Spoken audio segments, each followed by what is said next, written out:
What up, everyone? I know I've been gone for a couple of weeks. I was on vacation, but we are back now. And I had the idea of giving you guys some additional content here on YouTube for the Master Duel Challenger Cups that are running again for the autumn season at the moment. My idea is that I'm going to give you commentary by myself for every single Challenger Cup that has been running. And those Challenger Cups are running Friday through Sunday, 3 times per week, with different hosts from all over Europe. And I'm going to then cover top 8 to the finals here in one separate video every single time. So you can see who's crushing right now in the European Challenger Cup competition, what decks are currently running really well, because I think, of course, ladder gameplay is cool, but those tournaments, they bring something else to the table that I want to highlight here. There was a Challenger Cup yesterday already that I hosted. I'm, though, going to, again, comment on those games now with you here on YouTube. If you enjoy that, please make sure to subscribe to the channel if you're not yet. Leave a like to this video and comment down below if you like the idea of that. But let's get into the gameplay action. Alrighty, into the action we go. Top 8 of that 128 player Challenger Cup. And we are going to see the almighty, and already since Season 1 performing, Brona69, who decides to go second versus Leomon. And the decision of going second is interesting because we see he is on Labyrinth. But he probably knows very, very surely that his opponent is playing a lot of Tenpai. And in fact, he is playing against Tenpai. So going second for Bronas is very, very good here, even though he's playing that massively good going first deck. But I think he's going to be off really, really well into that Tenpai deck. Because Tenpai usually going first, as we know, is not producing a whole lot. So let's see. We go Sengen Summoning, search for Genroku. Give up the Maxi, which doesn't work under Dimension Shifter anymore. Also, Dimension Shifter has so little impact here, as it's not going to be active anymore the turn after we set cards. And we just set 5, Dimension Shifter gone, easy peasy. And the craziest thing here even is, we didn't go for Seals, but we did go for SP Little Knight. That's fairly interesting by Leomon, to be honest. I don't really know why you would prefer SP over Seals. I mean, we already have enough engine as follow-up, but still, it feels so good. Okay, so punishment in draw phase right away to make sure that the SP Little Knight cannot be chained to dodge it. And then, oh, trap trick for Threatening Roar. Bronas came prepared. Bronas came prepared, everyone. He knew he would be up against Tenpai, and therefore he had all the techniques. Ice Strength's Prison now, okay. Fair enough, getting rid of all the Chandras, just setting the droplet and passing it back over to Bronas. Looking really good for him. We go Stovey Torby, set Labyrinth, activate it. We still can set with the lovely now the Ice Strength's Prison. Attack over there. Oh my. Yup, let's just destroy the Forbidden Droplet now as well. And the advantage that Bronas has here now is pretty much almost impossible to overcome. What I also want to do with that project, I want to highlight the players that are doing really well. Because surely, like, you see them in the streams, you see them in the different cups if you're playing yourself. But I want to do some connection to you guys here on YouTube as well, to the crushers. And Bronas definitely is one of those crushers, winning game 1 here. So we are heading into the second game of that. Bronas being up 1-0 here in top 8. And let's see. Leomon goes second again. So Leomon sticks to the game plan, now on top, playing the Tenpai Dragon strategy still. And Bronas probably is going to be fine going first as well. We saw he's running cards like Threatening Roar. So we do go Labyrinth after the extravagance and set 4 cards. Leomon bluffs the battle phase, man. Oh, no way you bluff the battle phase with Tenpai. But he has no engine. No engine whatsoever. So he didn't really have a chance to do anything there. That's crazy. Ooh, we're seeing Bronas is also running the Runic cards. Very popular in the TCG. Haven't seen it that much in Master Duel yet, but definitely helpful to run like 1 or 2 Runic cards in your deck to have protection against mass removals, and Tenpai is in the format, so having the chance to just summon out Hugin to protect against Lightning Storm and those kind of cards is pretty decent. Oh my. Leomon down to 1 card in hand, and that's Ash Blossom and Joy Spring, which is now used on the Prosperity, so no cards for Leomon at all. Is he going to be able to recover? Doesn't feel like it. Setting the Fadra. And yep, we're just bouncing the Fadra, destroying with the Lovely. It's all working out. Fadra is gone. Lady comes out. Ice Strength's Prison. Oh gosh, we're taking the opponent's Maxi.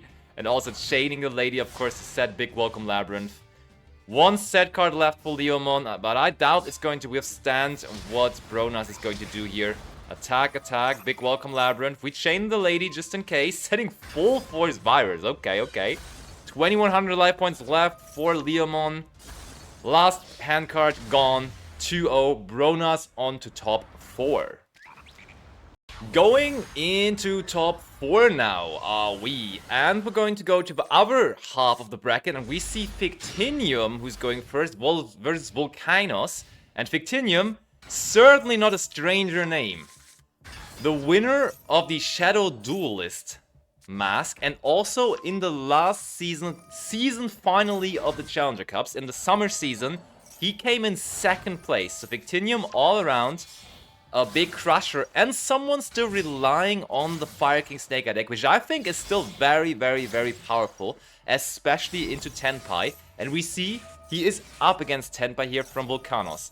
And that's a weird Ash Blossom, because we can just negate it with the Appaloosa. No biggie at all. But heads up play by Fictinium, because that Appaloosa is made with IP Masquerena already. So we're going to get that IP Masquerena into the Spell and Trap Zone again, I would assume. Yeah, look, we go get back the Flamberge, IP Masquerena into the Spell and Trap Zone. So we have the chance to dodge multiple cards, or like to protect multiple cards off of that Dark Hole that's going to come down. Which is pretty neat, but let's see how we're going to do it.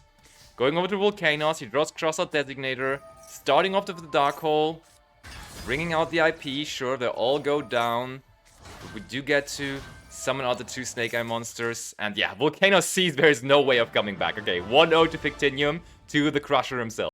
Now, one thing that's certainly noteworthy, in case you aren't familiar with how Challenger Cups here in Europe work, in Swiss, but also in Top Cut and Best of 3, you are allowed to change your deck after every single game, and therefore we see Fictinium actually switched over to Tenpai, because he expected to now go 2nd, but Volcanos just stuck to the Tenpai Dragon strategy and therefore sent Fictinium first now, so we're seeing a Tenpai mirror, with Volcanos having the chance to tell Fictinium that he is supposed to start here.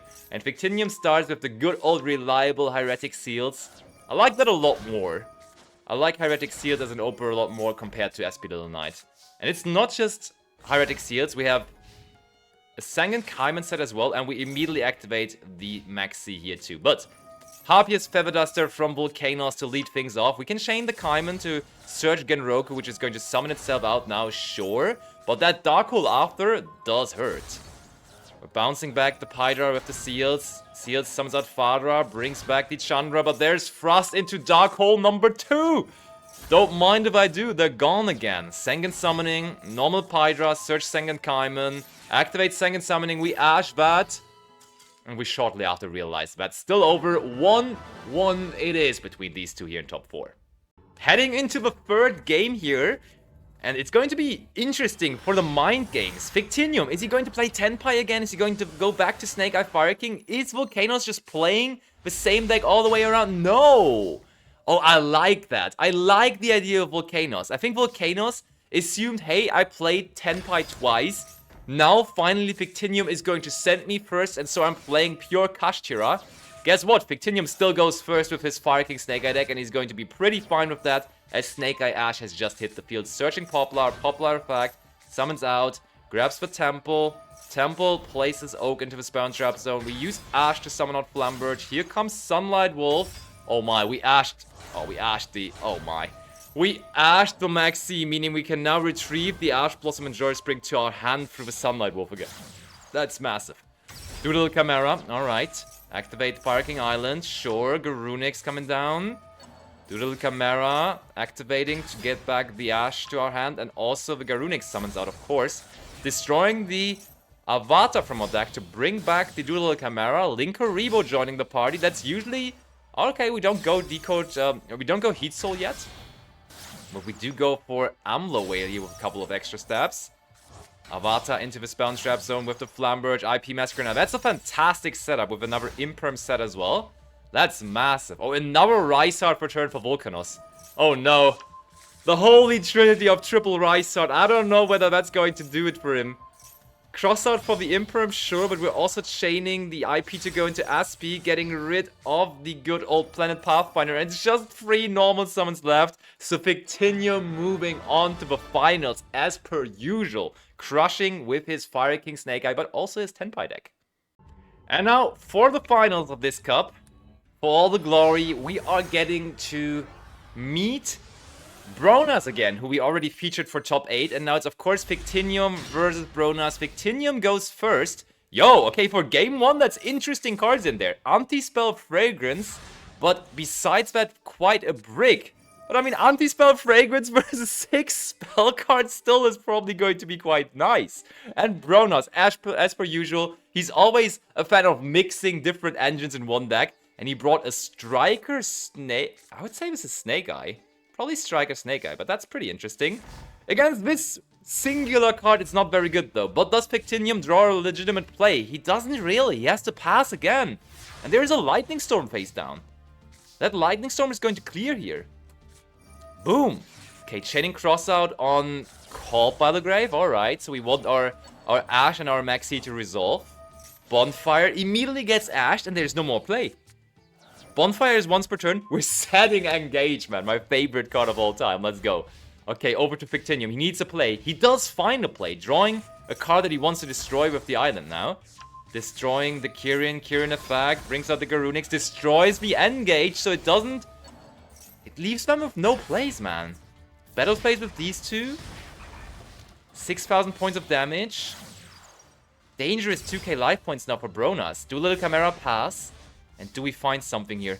I mean, we still have that Bonfire. Wow, we also have Gamma. First of all, Soul Release. That's really, really strong. Getting rid of all the Fire King cards in the graveyard. What a game this is. Bonfire this time resolves. It is Snake Eye. We have to, before we Norman Summon USV, Widow Anchor to take over the Duel Chimera. Poplar, Chain Maxi. Okay. Yo, they draw into Ash Blossom right away. With one draw, they got Ash Blossom. And they can trade that Ash Blossom here with the effect of Ash, which is massive. Battle phase. We have to link up the Duel Chimera here, because otherwise it would just go back to our opponent. Little Knight. Very good. Gets rid of the Fire King Island, but they drew into Original. That's massive. Okay. Set Engage again with the Triple Tactics Thrust. Alright, alright. Oh, and we have Kirin as well. Yo, those two draws were insane. Oak trying to bring back. We chain Little Knight, but we have the Kirin to dodge it. And we're only on 2k life, man. We have to go Temple, bring out the Oak. Oak brings out the Ash. Ash searches for Jet Synchron. Because Poplar is limited. Okay, we go Hita. It's kind of a Fire Mirror, so we can just summon out the opponent's Poplar. We go Princess. Poplar sure is going to place itself in the Spell and Trap Zone, but I don't know whether that's going to matter. We go in, that's Flamberge. Flamberge is going to put that Ash from our opponent into the Spell and Trap Zone. Raging Phoenix.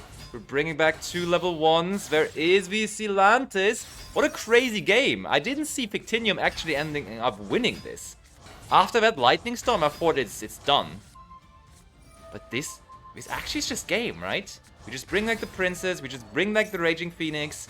And it is more than enough. We even activate the effect of Zilantis, sure, because why not?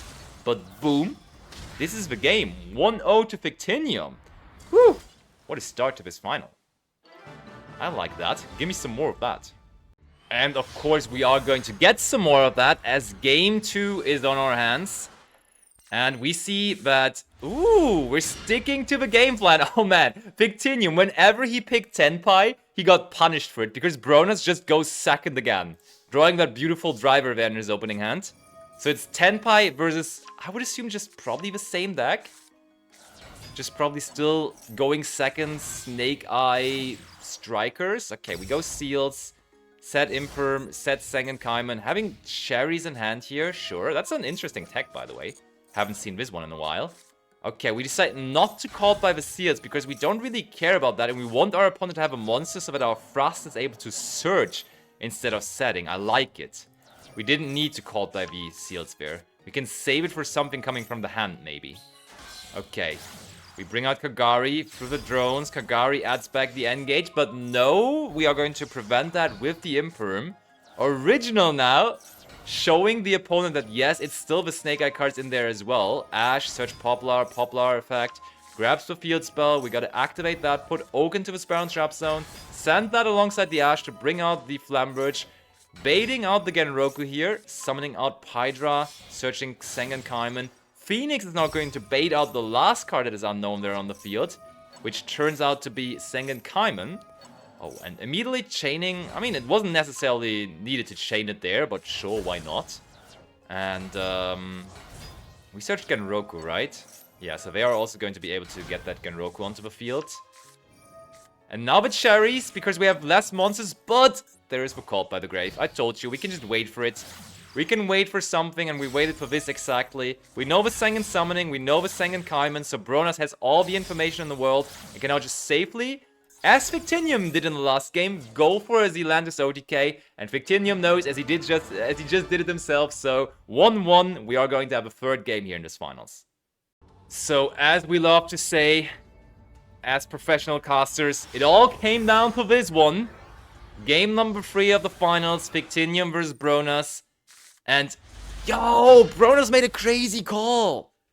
Bronas expected Victinium to send him first, so he went back to his Labyrinth deck, and Victinium picked Tenpai going second. This is hilarious, man. Bronas gets to go first, set for a pass. Over to Victinium, who does not have mass backrow removal. Alright, activate Sengen Summoning. Summoning is pretty good, though, you gotta say. Discard the cherries, not the card that had the most impact in the finals. Welcome Labyrinth, we chain Maxi. Okay, they get more cards. Big welcome. Summon late. Oh, Droplet for the Lovely is very, very strong. Genroku. Brings out Pydra. Pydra search Sengen Kaiman. We go Bident. Bident effect, targeting the Pydra. We chain the Ice Strength's Prison. And I think it's necessary to do it here. You kind of have to do it somehow. Because you might be in trouble otherwise. Even though we can't banish because of Sengen Summoning, you still kind of had to do it. Okay. We chain the Lady to the Sengen Kaiman. We still get to search Genroku, summon Fadra. That's a lot of pressure there. Imperm for the Fadra. But we can dodge it. We can just synchro with the Fadra. Transcendent. That Imperm was sort of wasted, I want to say. Put everything into attack position. Transcendent brings itself back. We destroy as well. More and more monsters coming out here. Pydra synchros into Meteor Burst. Attack and Transcendent for game. Victinium wins this Challenger Cup here on the 25th of October. Let's go. What a crusher. I wouldn't be surprised if we just tomorrow have the same thing happening again. Victinium taking another cup. He knows how to win tournaments. I can tell you that for sure. I hope you all enjoyed that. If you did so, please make sure to leave a like to the video, subscribe to the channel as I said if you haven't done so yet, and let me know in the comments what you think about that, and if you think we saw some amazing gameplay or we saw some questionable gameplay. You guys, of course, are the reason I'm doing these videos, so let me know if you want them, and yeah, see you for the next one, hopefully right away tomorrow, honestly. Let's go. Back to the content grind. See you soon.